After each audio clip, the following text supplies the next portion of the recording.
The hospital corridor reeked of disinfectant and exhaustion. I dragged the mop across the vinyl floor, my fourth shift bleeding into dawn. 22 hours awake. My spine felt like broken glass. The cheap cleaning solution had cracked my hands open, blood mixing with chemical burn. My feet stopped sending pain signals 3 hours ago. Just numb weight at the end of my legs. I kept moving because that's what I did. I kept moving for Marcus, for us, for the marriage I believed I was saving. I didn't know that at that exact moment. My husband stood in the state lottery office with a woman I'd never met, claiming $38 million. I didn't know the winning ticket had been purchased with my money scraped together from my morning shift at the diner, my afternoon shift at the grocery store, my evening shift answering phones, and this overnight hell at County General Hospital. I didn't know that when I stumbled home at 3 in the morning, my apartment would be hollow. No furniture. No photographs. No husband. Just divorce papers on the kitchen counter with a sticky note. Sign these. Don't look for me. But I'm getting ahead of myself. My name is Elena Reyes, and I used to believe love could survive anything.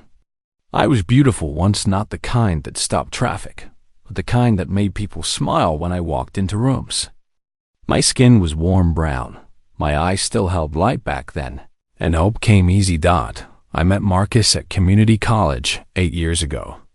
He had charm that felt dangerous and exciting. Big dreams about starting a consulting firm. He made me feel chosen, like every word from my mouth mattered. We married 2 years later. Small ceremony, 20 guests, supermarket cake. The first few years were good. Marcus worked accounting at Riverside Manufacturing. I was a dental receptionist. We had a tiny apartment, Sunday morning intimacy, and talked about babies someday. Then 3 years ago, the debt started. Marcus came home sweating fear. Sat me down. Told me he'd made mistakes. Gambling, online poker, sports betting, weekend casino trips with coworkers. He owed dangerous people $50,000. I cried that night, but I didn't leave. Marriage meant standing together, right? In sickness and health, for richer or poorer. So I got a second job. Then a third. Then a fourth. 16-hour days became 20. I survived on energy drinks and 3 hours of sleep. Friends stopped calling because I never answered. My mother begged me to leave Marcus, but I insisted we could fix this. I could fix this. Every penny went to those debts. Marcus said the people he owed were watching us, threatening us.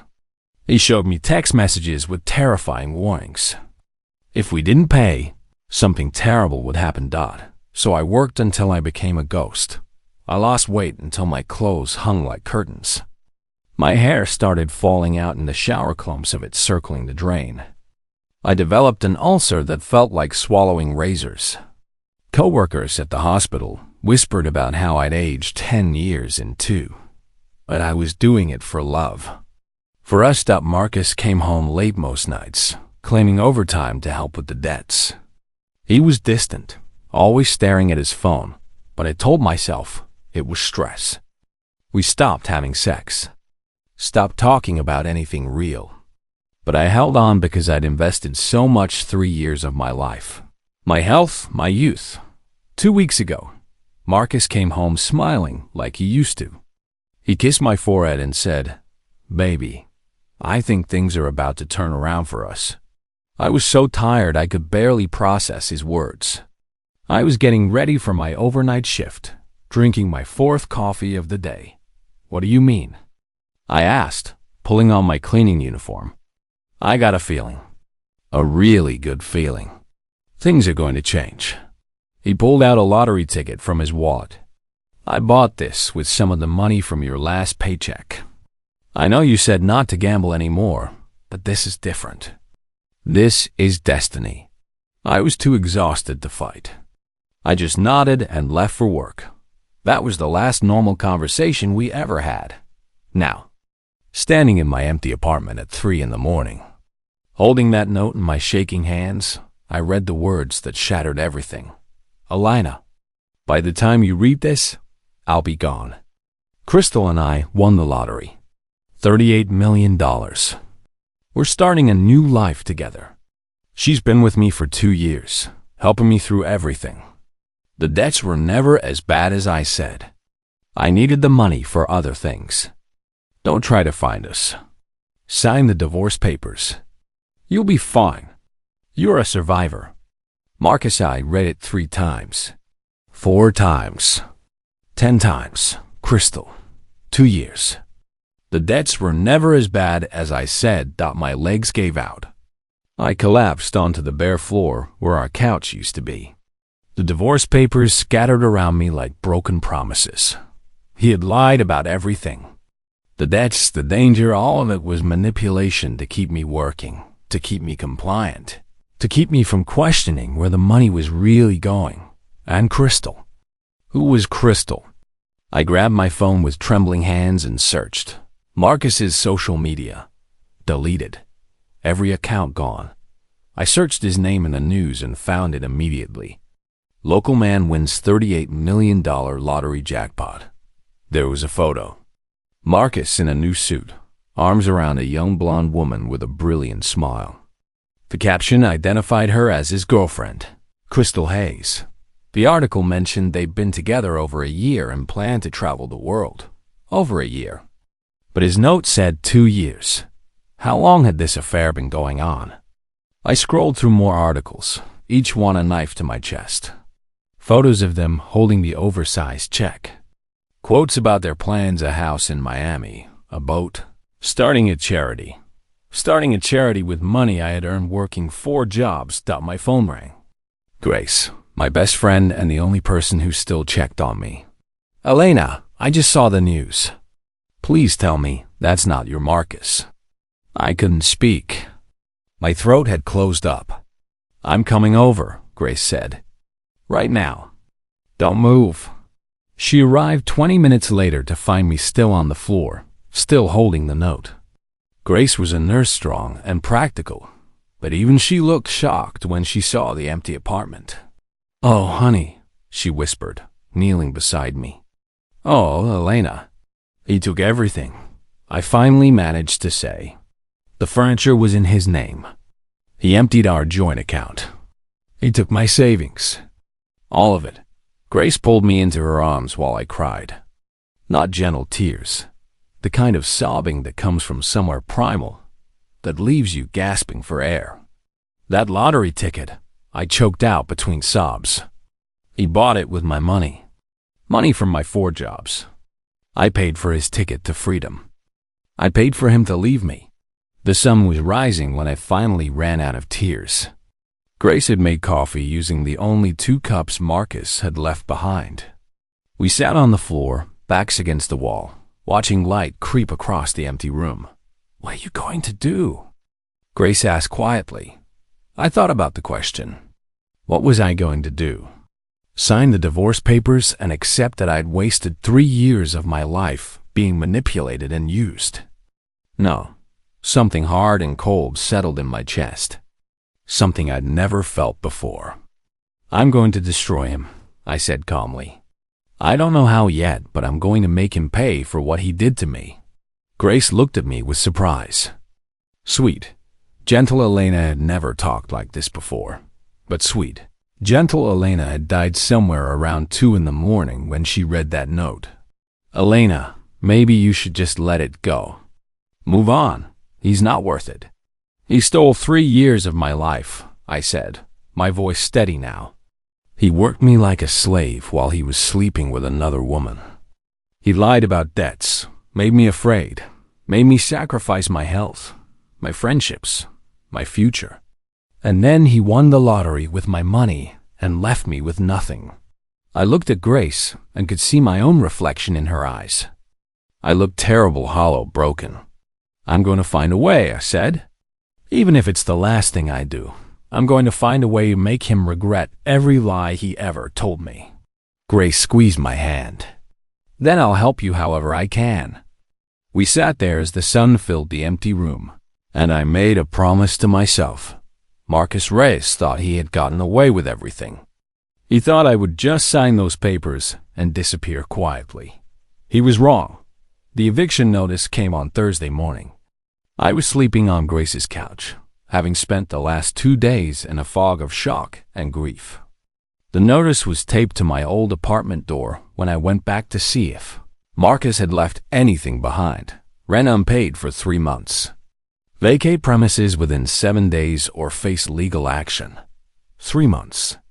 Marcus hadn't been paying rent for 3 months, and I'd been too exhausted to notice. All my paychecks had gone into our joint account, which he controlled. He'd told me he was handling the bills. Another lie. I stood in that hallway where I'd lived for 6 years and felt something inside me crack even deeper. How had I been so blind? My phone buzzed. Text messages from debt collectors flooded in. Phone bill overdue, electric, water, internet, car payment, insurance. Marcus had been pocketing my money and not paying anything. We were months behind on everything. I called the bank. Our joint account had been emptied 5 days ago. Marcus had withdrawn every cent, including my direct deposits. The banker's sympathetic voice made me want to scream. Since it was a joint account, either party could withdraw funds. "I'm sorry, ma'am. You'll need to speak with your husband about recovering the money." My husband, who was somewhere with his girlfriend and $38 million. I went to the grocery store where I worked my afternoon shifts. The manager looked uncomfortable when I walked in. "Elena, I need to talk to you," he said, leading me to his office. "If this is about my schedule, I can work more hours," I said quickly. "I need the money right now. That's the thing. Corporate called. They saw the news about your husband. The lottery win. They think you're going to quit anyway, so they're letting you go. They hired your replacement yesterday." I stared at him. "You're firing me because my husband won the lottery? It's not personal. They just assumed you wouldn't need the job anymore." "He left me," I said, my voice breaking. "He took everything and left me. I need this job." He looked genuinely sorry, but his hands were tied. "I fought for you, Elena, but the decision came from above my head. I'm really sorry." I walked out of that grocery store in a daze.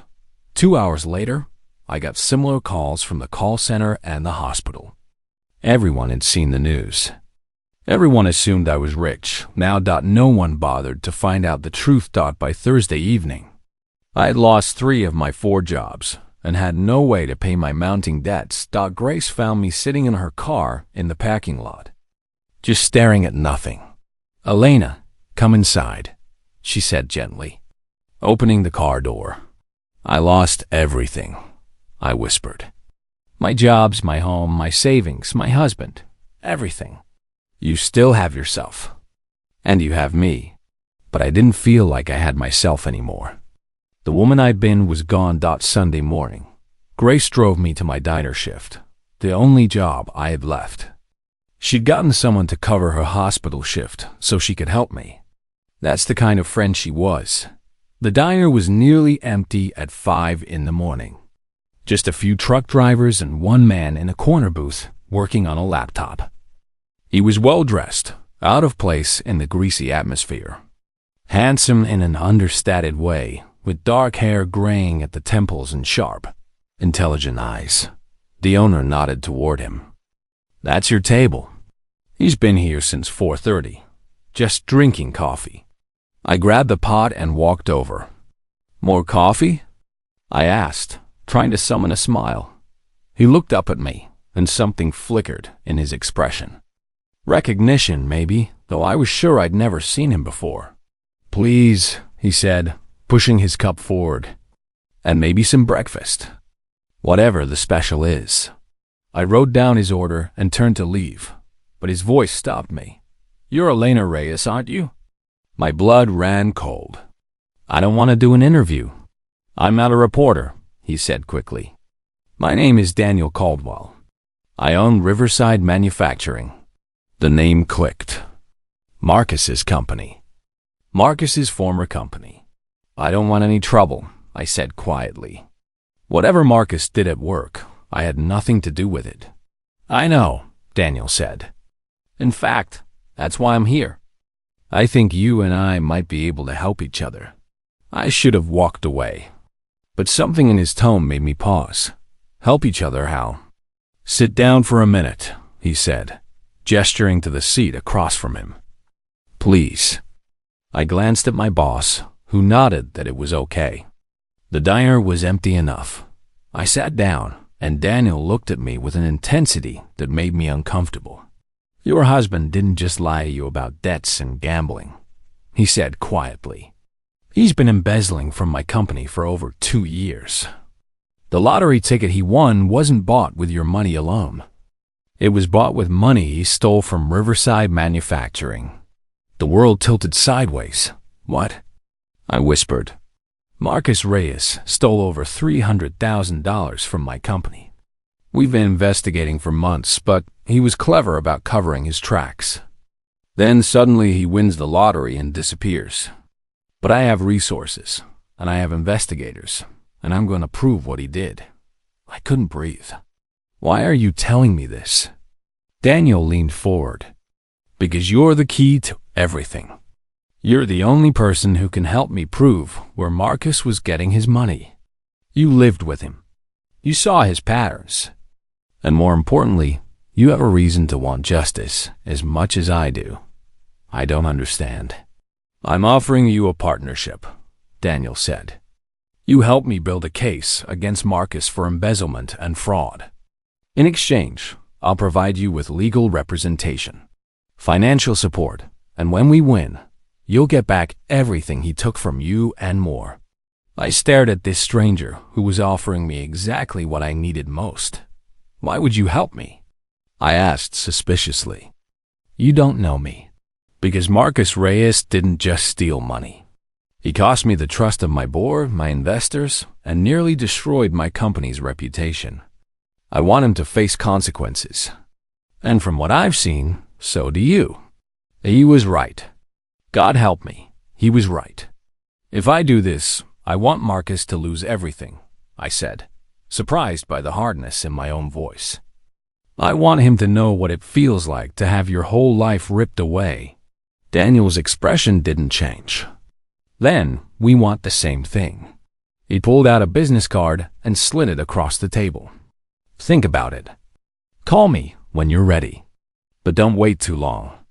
Every day, Marcus spends that money. It gets harder to recover it. I took the card with shaking hands by the time my shift ended. I knew what I was going to do. I called the number on the card. Daniel answered on the first ring. I'm in, I said. Tell me what I need to do. Daniel's office was on the top floor of the Riverside Manufacturing building, with floor-to-ceiling windows overlooking the city. The furniture was comfortable, the art interesting, and there were actual living plants everywhere. Your husband worked in accounting on the 4th floor, Daniel said as I entered. He never made it up here. I sat down in a leather chair across from his desk, feeling out of place in my diner uniform and worn sneakers. Can we just get to the part where you tell me what Marcus did? I asked. Daniel opened the file on his desk. 2 years ago, Marcus created false vendor accounts in our system. He would process payments to these fake companies, then route the money into offshore accounts. Over time, those small amounts added up to $317,000. I felt sick. He was smart about it. Never took too much at once. Varied the amounts. Made it look legitimate. We only caught on when one of our auditors noticed a pattern. And you're sure it was Marcus? Daniel turned his computer screen to face me. On it was a spreadsheet with dates, amounts, and account numbers. These transactions all happened when Marcus was logged into the system. We have his digital fingerprints all over it. But what we don't have is enough concrete proof for criminal charges. He deleted files, covered his tracks. So what do you need from me? Evidence. Physical evidence. Did Marcus keep records at home? Bank statements, passwords, flash drives, anything that might connect him to those offshore accounts. I thought about our apartment, about how Marcus had always kept his home office locked. He had a safe in his office closet, I said slowly. He told me it was for important documents, birth certificates, that kind of thing. But he never let me see the combination. Daniel's eyes lit up. Do you still have access to the apartment? Until Thursday. That's when the eviction becomes official. Then, we need to get into that apartment before Marcus has a chance to clear it out. 20 minutes later, a woman in her 50s walked into the office. She had silver hair, sharp eyes, and the kind of confidence that comes from winning a lot of courtroom battles. This must be Elena, she said, extending her hand. I'm Patricia Monroe. Daniel filled me in on the basics. I need you to tell me everything. So I did. I told her about meeting Marcus, about the supposed gambling debts, about the 4 jobs and the years of working myself to death. I told her about the lottery win, the affair with Crystal, the empty apartment, the stolen money. Patricia took notes, asked questions, and didn't judge. When I finished, she sat back. You have grounds for several legal actions. Fraud, theft, possibly identity theft. The bigger problem is timeline. We need to move fast before Marcus has time to hide assets or leave the country. You think he'd leave? I asked. 38 million can buy a lot of new identities in countries with no extradition treaties. The thought made my stomach drop. Daniel must have seen the panic on my face. We have people watching him. Private investigators tracking his movements. He's not going anywhere without us knowing. Within the hour, we were at my old apartment. A locksmith had the office door open in 5 minutes. Inside, we found filing cabinets full of papers, bank statements, credit card bills, and in the bottom drawer, hidden under magazines, I found a flash drive. Daniel, I said. Holding it up, his eyes widened. Back at his office, his IT specialist plugged the flash drive into a secure computer. The files were password protected, but within an hour, we were looking at spreadsheets that laid out everything. Account numbers, transfer dates, amounts, false vendor names. And most damning of all, a document titled Exit Strategy that detailed how Marcus planned to win the lottery using stolen corporate funds, claim the prize, divorce me, and disappear with Crystal. He had planned this. All of it for over a year. I read the document 3 times, feeling colder with each pass. He wrote it all down, I whispered. He actually wrote down his plan to destroy my life. Patricia reviewed the documents with growing satisfaction. This is everything we need. We can file criminal charges. We can freeze his lottery winnings. We can go after every cent he stole. I want him to know I'm coming for him, I said. I don't want him to think he got away with this. Daniel looked at me carefully. Are you sure? Once we file these papers, there's no going back. Marcus will know you're fighting. He might retaliate. Let him try, I said. Patricia smiled, not a nice smile. Then let's give him the worst week of his life. The preliminary hearing took place on a gray December morning. The courthouse was packed. I sat in the front row with Patricia on one side and Daniel on the other. Grace was behind me. Marcus entered in handcuffs. His expensive suit was gone, replaced by ill-fitting clothes. He'd lost weight. His hair looked unwashed. When he saw me sitting there, his face went pale. The judge was a no-nonsense woman who had a reputation for being tough on financial crimes. Mr. Reyes, you stand accused of multiple counts of embezzlement, fraud, conspiracy, and identity theft. How do you plead? Marcus's lawyer stood. Not guilty, Your Honor. The prosecutor presented the state's case methodically. The security footage of Marcus at his desk processing fake payments. The bank records showing offshore accounts.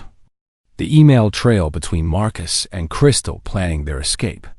Then he introduced the exit strategy document. Mr. Reyes actually wrote down his plan to commit fraud, use stolen money to win the lottery, and abandon his wife. This shows clear intent and premeditation. The judge read through the document, her expression growing sterner with each page. The hearing continued for hours. Witnesses testified. Evidence was presented. Then Crystal took the stand. She was dressed conservatively, her blonde hair pulled back. She'd clearly been coached. The prosecutor took her through her testimony carefully.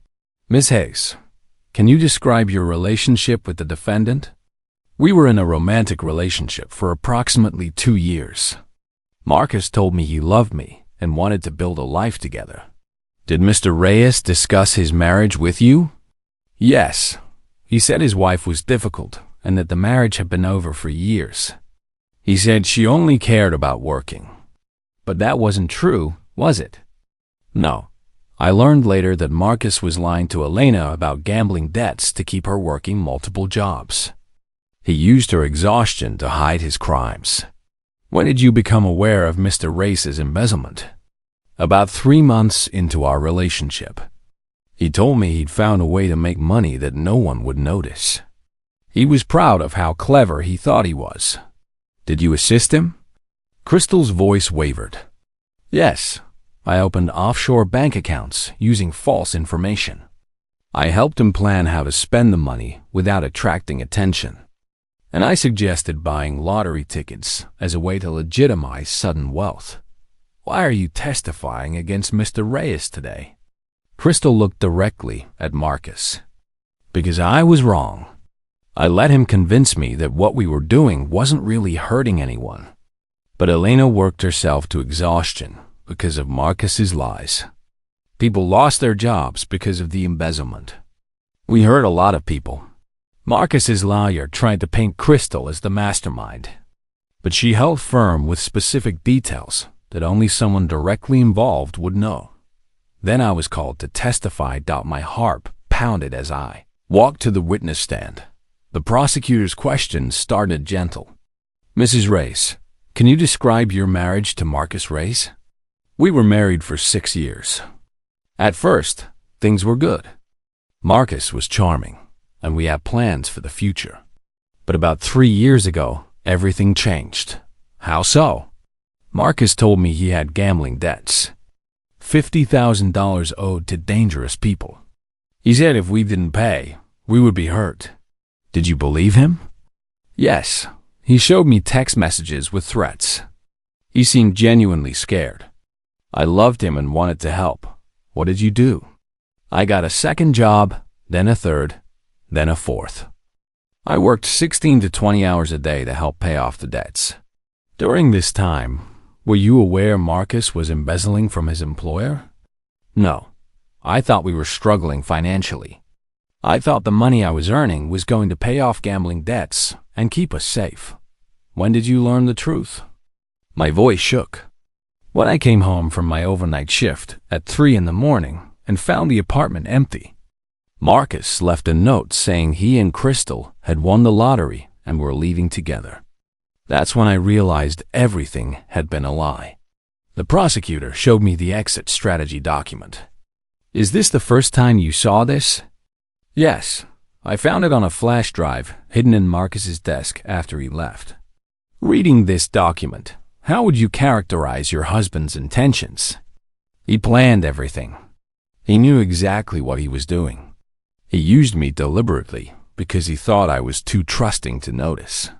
Marcus's lawyer cross-examined me aggressively, trying to suggest I'd known about the embezzlement.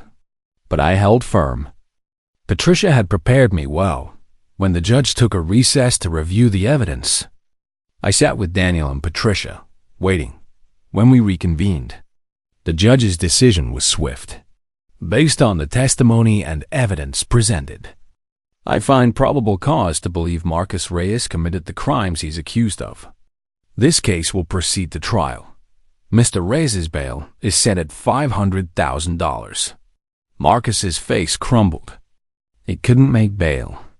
He would remain in custody until trial as the bailiffs led him away. Marcus looked at me one more time. This time, there was no apology in his eyes. Only anger. Let him be angry. I'd been angry for weeks. The trial took 3 weeks. The jury deliberated for 2 days.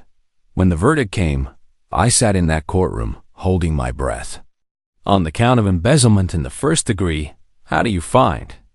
The jury foreman stood. Guilty. The word hit like thunder. On the count of fraud? Guilty. On the count of conspiracy?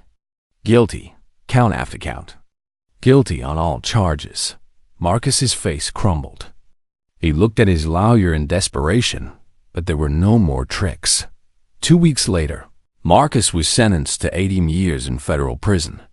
He would also be required to pay restitution to Riverside Manufacturing and to me personally.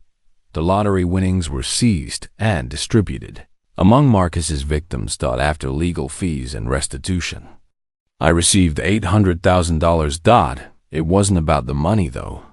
It was about knowing Marcus had faced real consequences, that he couldn't manipulate his way out of what he'd done. 6 months after Marcus's sentencing, I stood in front of a small brick building on the east side of town. The sign above the door read, New Horizons Career Counseling, in cheerful blue letters. This was mine. My business, built with the restitution money and a lot of hard work.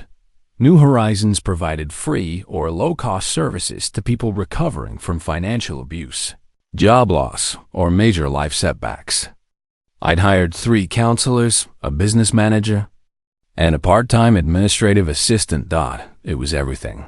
I wished it existed when Marcus left me with nothing. Grace pulled up beside me with a bottle of champagne. Opening day. How does it feel? Terrifying, I admitted.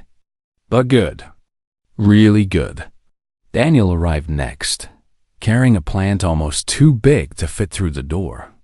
Every new business needs something green. Congratulations, Elena. Over the past 6 months, Daniel and I had developed something deeper than friendship, though we'd taken it slow. After everything I'd been through, I needed time to heal. You two, there was something real between us. Something growing. By opening day, there were already people waiting outside. A woman in her 40s who'd lost her job after her husband tanked their credit. A young man whose parents had stolen his identity. A single mother trying to rebuild after an abusive relationship. Each person had a story. Each person needed help.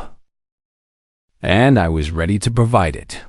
That afternoon, a reporter came by to film a piece on the grand opening. She interviewed me in my office. What made you decide to start this business? She asked. When Marcus left me, I felt completely lost. I had no money, no support system, no idea how to rebuild my life. I worked 4 jobs out of fear and desperation. But it shouldn't be that hard. People recovering from financial abuse need guidance, not judgment. They need someone who understands. And you understand because you lived it? Exactly. I know what it feels like to have your credit destroyed, your savings stolen, your confidence shattered. I know how hard it is to start over when everything's been taken from you. What do you want people to know about New Horizons? That it's never too late to rebuild. That financial abuse is real and devastating, but you can recover. And that asking for help is a sign of strength, not weakness. The interview aired that evening. By the next morning, we had over 50 calls requesting appointments. 3 months after opening, New Horizons was thriving. We'd helped over 200 people find jobs, repair credit, and rebuild their lives. 1 year after Marcus left that note on my kitchen counter, I stood at the window of my office watching the sunset. I thought about the woman I'd been working 4 jobs, believing she was helping her marriage. I felt compassion for her now, not shame. She'd done the best she could with the information she had, and I thought about the woman I'd become, strong, independent, capable of helping others while building her own happiness. Marcus had tried to destroy me. Instead, He'd freed me to become someone better than I ever could have been while carrying his lies. That was the real victory. Not his prison sentence or the restitution money. Not the successful business or the new relationship with Daniel. The real victory was standing here, 1 year later, and genuinely feeling happy. Feeling whole. Feeling free. Marcus Reyes had gambled on me being too weak to fight back. He lost that bet. And I won everything that mattered. Asterisk.